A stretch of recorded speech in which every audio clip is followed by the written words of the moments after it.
Jesus was hated and despised of men. He is despised and rejected of men, a man of sorrows, and acquainted with grief. Isaiah 53:3. This Old Testament prophecy describes the Messiah. But was Jesus despised and rejected? Let's see. 1. Jesus was from a disreputable region. He was born from Galilee, which was rural. In John 7:52, the people say to Jesus, Art thou also of Galilee? Search and look, for out of Galilee ariseth no prophet. Nazareth, Jesus' hometown, was also ridiculed. In John 1:46, Nathanael asks Philip, Can there any good thing come out of Nazareth? Finally, Joseph and Mary were poor. 2. Jesus challenged the Jewish ruling class. The Pharisees and the Sadducees saw him as a nuisance. They refused to believe he was the Messiah. But though he had done so many miracles before them, yet they believed not on him.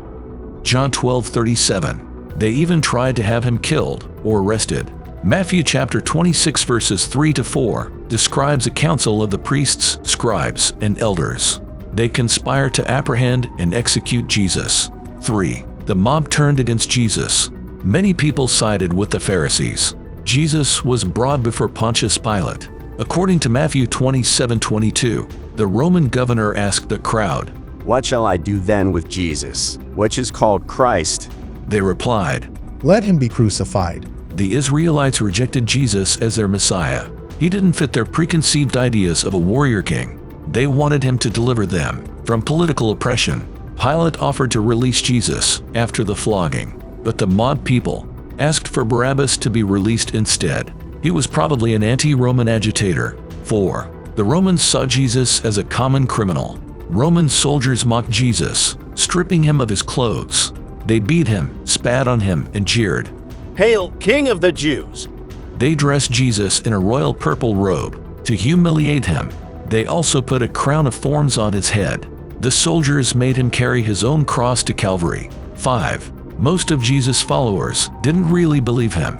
Jesus was seemingly adored by thousands, but when the time came for his sacrifice, he was alone.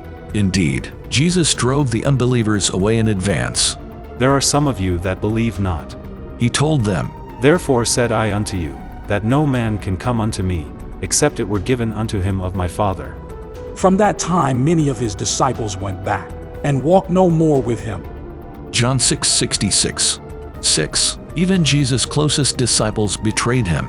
Only 12 people stayed with Jesus after the non-believers left. According to Luke 22:21, he addressed them at supper.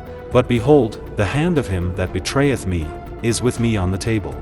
Of course, Jesus was talking about Judas, but Peter lied too when he claimed, Lord, I am ready to go with thee, both into prison and to death.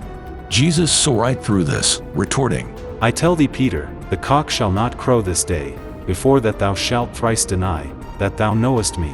That's exactly what happened. When soldiers came to arrest Jesus, he was alone. And they all forsook him, and fled. Mark 14:50.